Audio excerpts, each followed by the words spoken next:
Allah ganti mengajak Rasulullah jalan-jalan. Jadi Isra Mi'raj itu hiburan bagi Rasulullah itu.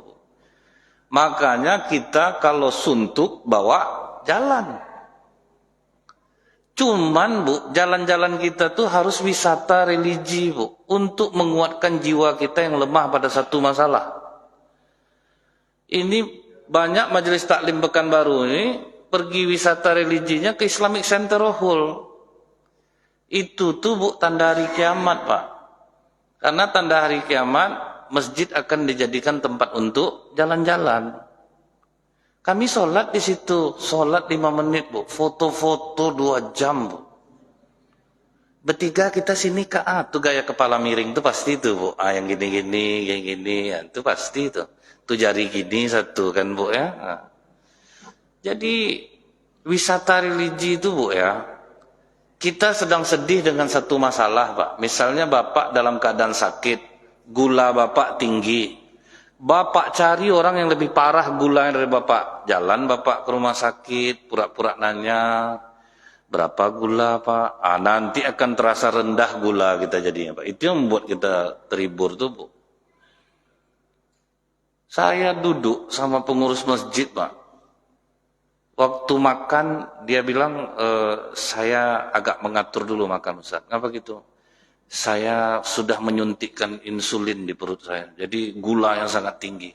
Tapi wajah ceria Bu. Tidak ada jadi masalah sama dia sakit tuh Pak.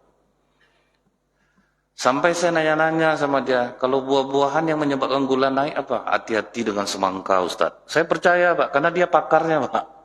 Dia pasti udah pakar, karena gulanya sangat tinggi. Terus kalau untuk menurunkan gula pakai apa Pak? Pakai salak aja Ustaz. Banyak-banyak makan salak. Normal gula langsung. Kan dapatlah kita ilmu jadinya Bu ya. Kemudian dia merasa ringan sakitnya. Banyak orang yang parah daripada saya lagi Ustaz. Saya 3 kali baru nyuntik. Ada yang 7 kali satu hari orang nyuntik. Masih menganggap dia rendah.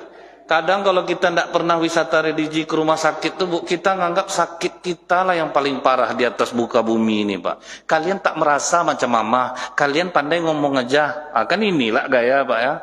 Mama yang tahu sakit mama nih, kalau sempat ditaruh ke badan kalian, kejang-kejang kalian. Kan ini pula gaya Pak.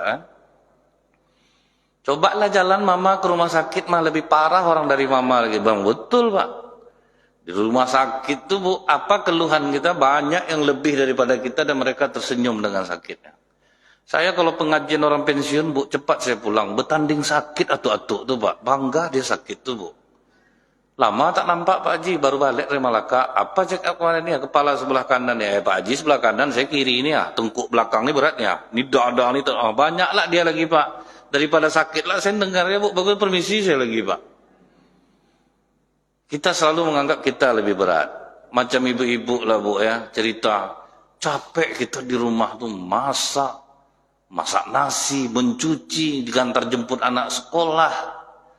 Dibawa wisata religi ke desa-desa Pak ya.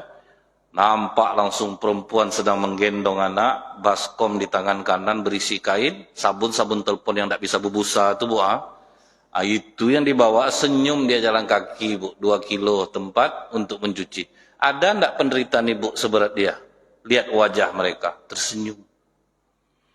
Masak pakai kayu Bu. Ditiup sampai keriting-keriting rambut perempuan sana semua. Enggak perlu mengikat-ikatkan ke salon lagi Pak. Kena asap tiap sebentar Pak, apa enggak keriting dibuatnya Bu. Menyetrika pakai tempurung dibakar, dimasukkan ke dalam setrika tuh. Suhunya naik terus. Bertanda-tanda lah lambang setrika celana orang di sana tuh Bu. Karena suhunya kan tidak bisa diatur Pak. Dia naik terus suhunya. Tapi mereka bahagia. Mencari duit 10.000 susah. Tapi mereka bahagia Bu. Barulah tetangis-tangis lah ibu-ibu nih Pak. Berarti kita selama ini tidak mensyukuri nikmat Allah. Itu yang wisata religi itu Bu. Kadang kan sering ibu-ibu nih bilang, Papa bilang tidak capek mama di rumah ini. Nyuci itu berat loh Pak. Capek nyuci itu. Sempat bisa mesin cuci itu ngomong, Kak, tidak ada kakak nyuci tuh Kak. Kami yang nyuci tiap hari. Kan dia yang berputar-putar tuh Pak. Apalah ibu capek, cuma ngatur sabun. Air dia ngisi sendiri, dia nyetop sendiri, apa pula payahnya. Karena kita nganggap diri kita lebih menderita daripada orang lain. Rasulullah Bu ya, Waktu wisata religi itu tuh, Rasulullah melihat orang yang tidur telentang kemudian dihempaskan kepalanya pakai batu. Pecah, menggelinding batu utuh balik, pecah lagi. Ini gambaran orang apa nih Jibril? Inilah orang yang berat melaksanakan sholat. Jadi sebelum menjemput perintah sholat itu sudah diperlihatkan dulu hukumannya. Dan Rasulullah menjemput sholat artinya apa? Di saat kita sedang sedih, di saat kita sedang berduka, perbanyak sholat. Sholat aslinya berapa? 50 waktu loh Pak. Makanya kita banyak kesempatan. Di saat kita bermasalah, dekati Allah. Sholat banyak-banyak. Sampai akhirnya Bu, ditemukan Bu. Apa kata Dr. Alexis Carrel, peraih hadiah Nobel, bukan dokter sembarangan Pak. Umat Islam punya penyembuh ajaib yang tidak bisa dikaji oleh medis. Penyembuhan itu terjadi saat mereka melaksanakan sholat. Bukan orang Islam yang ngomong peraih Nobel Pak. Itu bukan dokter sembarangan tuh Pak. Frederick Force, ahli saraf, orang Islam memiliki suatu pengobatan yang luar biasa untuk jiwa dan raga mereka. Banyak orang lumpuh di klinik saya. Mereka ketika menerima vonis lumpuh, mereka bisa menyembuhkannya dengan sholat. Karena Bu, sholat orang dalam keadaan butuh tuh Bu, dia sudah tidak memikirkan dunia lagi Pak. Itu yang membuat kepasrahan mereka kepada Allah tinggi jadinya Bu. Macam orang di penjara, Bu, itu sholat menangis semua Pak. Karena mau kemana lagi Pak kalau tidak ke Allah? Mau kemana lagi? Kalau kita terlalu banyak yang kita pikirkan tuh Pak. Sampai sholat untuk cari duit kita buat, untuk menjebolkan tender, mendoakan anak dapat jabatan, supaya lulus jadi anggota dewan. Maka jiwa kita tidak tenang dengan sholat terjadinya Pak. Karena isinya minta dunia semua Pak. Tidak ada yang minta akhirat lagi Bu. Menangisnya karena dunia. Semester anak belum bayar ya Allah. Itulah tangisnya Pak. Ansuran mobil udah 2 bulan. Jangan sampai ditarik leasing ya Allah. Nangisnya itu untuk dunia Pak. Kan untuk akhirat lagi Bu. Nah jadi sholat orang-orang yang bisa sembuh tuh di saat mereka memasrahkan dirinya kepada Allah. Tidak buruk sangka lagi kepada Allah Bu. Dan dia yakin apapun yang diberikan Allah kepadanya pasti yang terbaik. Dan Allah tidak akan pernah menyia-nyiakannya. Dan Allah pasti tidak akan menzolimi hambanya. Baru aman jiwa Pak. Siapa yang membuktikan yakinnya Bu? Perempuan dari Maroko. Kena kanker payudara.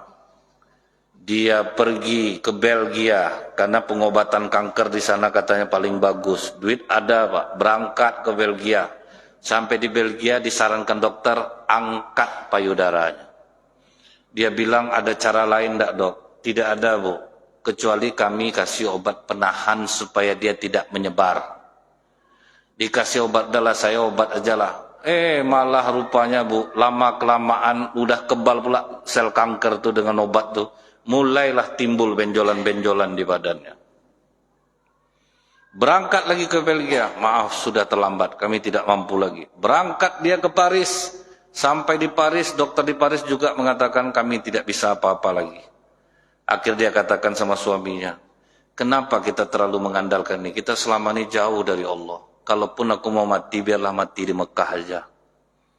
Berangkat dari Paris menuju Mekah, minta izin dia ke suaminya untuk tidak pulang ke hotel Pak, selama berada di Mekah.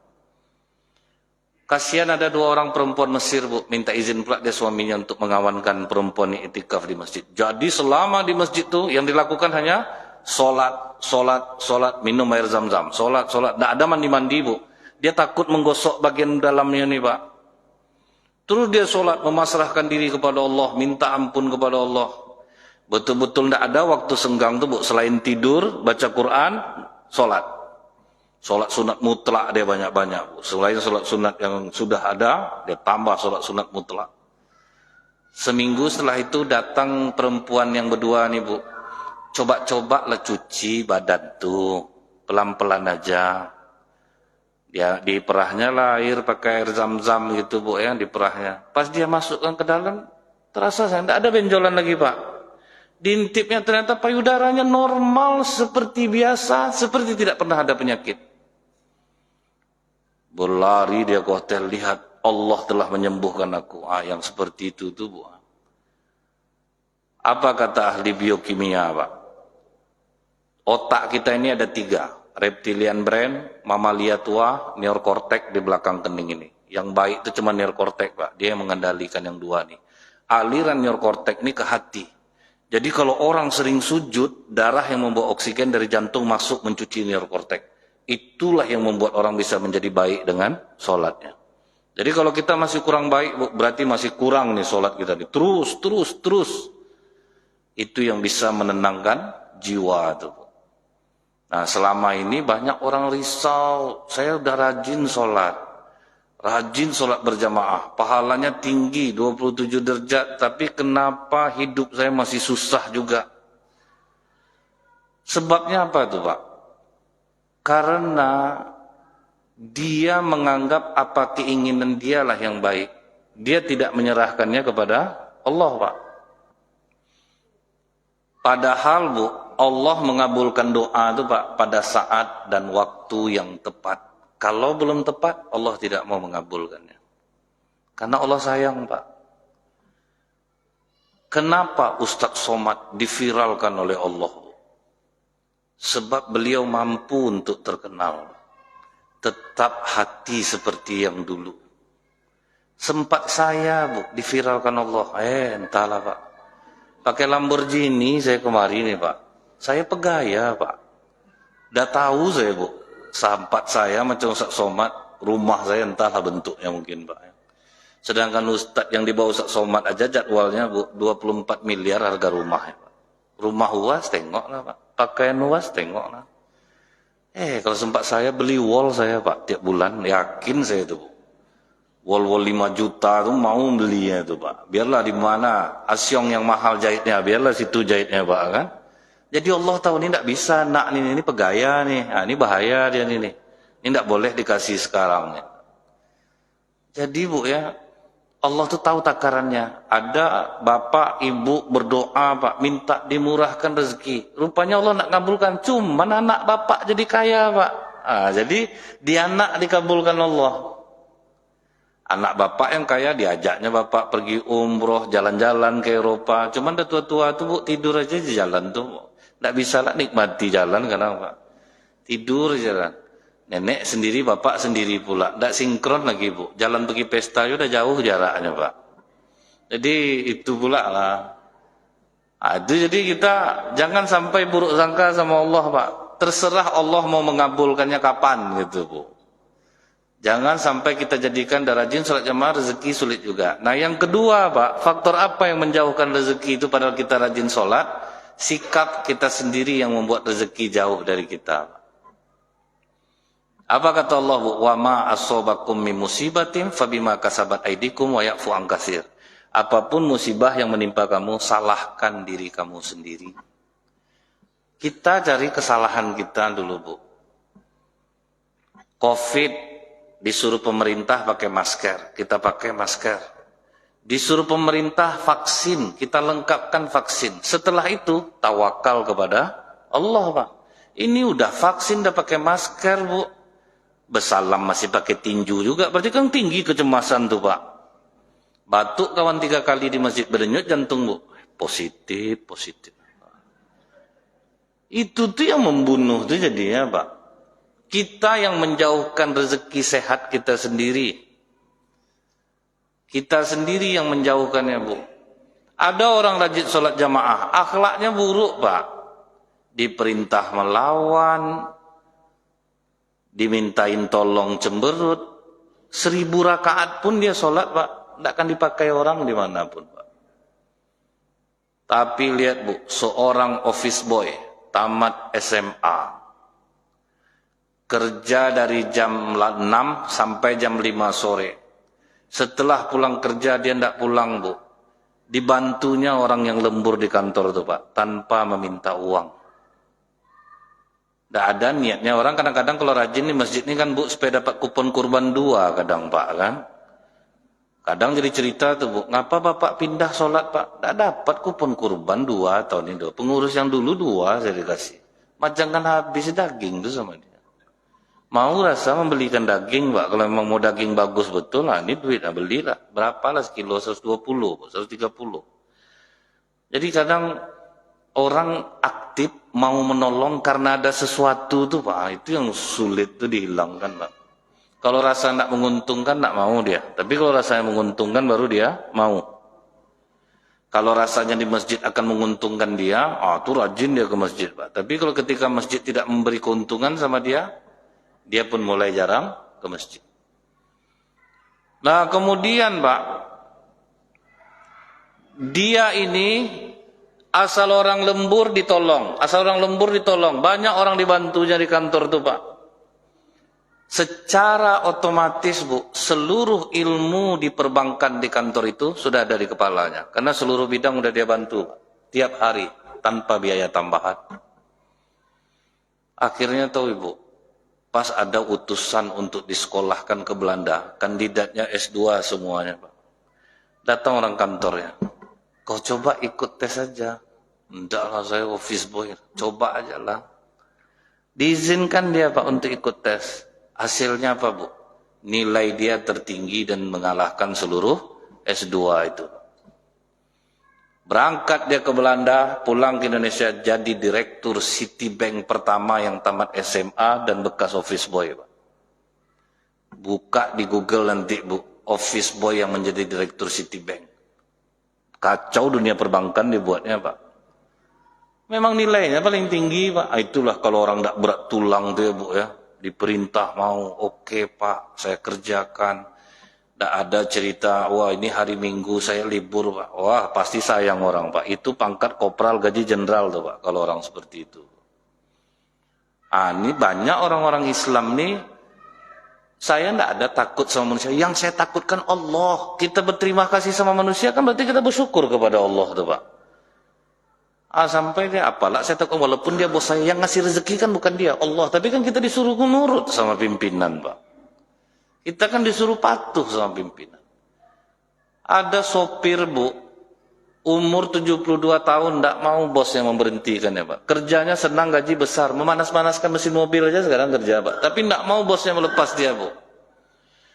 Jadi waktu diwawancara, Bu, dari cara berdirinya udah tahu saya. Kalaupun sempat dia bekerja dimanapun pasti diambil orang. Cara berdiri sopan, Pak. Sambil menunduk dia wawancara tuh, Bu. Umur Bapak sudah berapa? 72 tahun. Udah lama Bapak di sini? Ya, saya sebisanya mengabdi sebaik-baiknya. Apa yang disuruh saya kerjakan. Jadi sekarang kerjaan Bapak apa? Cuman manasin mesin mobil aja. Bapak nggak mau pula, saya berhenti. Ajudan Pak Harto yang terakhir, Pak, kan tinggal satu orang lagi. Itu betul-betul tidak dilepaskan oleh Pak Harto. Karena apa, Pak? Betul-betul mengabdi. Jadi banyak orang Islam ini, Bu, payah rezekinya, Bu. Karena suka ngeluh. Bapak aku yang tidak pernah gitu kan aku. Pas aku kerja digitukan orang, Bapak kerjalah sama Bapak sendiri. Kalau sama orang pasti kena marah. Pasti disuruh-suruh. Di rumah iyalah, Pak, makan tinggal makan. Itu yang menjauhkan orang kadang, Bu. Orang Islam itu, orang yang sholat itu siap mentalnya mau dimanapun. Nah kemudian, Bu, ya, Rasulullah setelah itu melihat, merasakan aroma yang sangat harum. Ditanya oleh Rasulullah, ini harum apa, Jibril? Ini bau kubur Masitoh Muhammad. Masitoh itu, Bu, kehilangan 4 orang anaknya di depan matanya demi mempertahankan akidah. Menggelepar-gelepar anak dalam kuali besar, Pak. Dibakar oleh Fir'aun. Langsung Rasulullah merasa terhibur, Pak. Aku baru kehilangan istri sama anak, sama paman aku. Masitoh 4 orang anaknya di depan dia dibakar oleh Fir'aun, Pak. Langsung belum apa-apa penderitaan aku. Itu wisata religi. Ketemu pula sama Nabi Ibrahim pas Mi'raj kan, Bu, ya. Nabi Ibrahim, bapak kandung aku aja tidak mau ikut tuh. Baru paman, kau sedih dengan paman. Nah gitulah ibaratnya, Bu, ya. Aku bapak kandung aku lagi. Aku ajak kepada agama tauhid, malah kan diancam ya Nabi Ibrahim, Bu. Tidak berhenti kau mendakwahi aku rajam kau Ibrahim. Sedih hati Nabi Ibrahim tuh, Bu. Di dalam sebuah riwayat, besok di akhirat, Nabi Ibrahim berdoa kepada Allah, ya Allah, jangan permalukan aku di tengah manusia. dekatkanlah ayahku kepadaku, karena saat ini dia telah mengakui dia harus ikut denganku. Jadi bapak Nabi Ibrahim itu nanti dipertemukan, dia kira, aku yakin sama ajaran kau sekarang Ibrahim. Jawaban Allah apa Pak? Surgaku hanya untuk orang yang beriman kepadaku. Tidak terima apa? Barulah tentram hati Rasulullah SAW. Nah itulah Bu sedikit hikmah yang terkandung di dalam peristiwa Isra Mi'raj. Lebih kurang saya mohon maaf.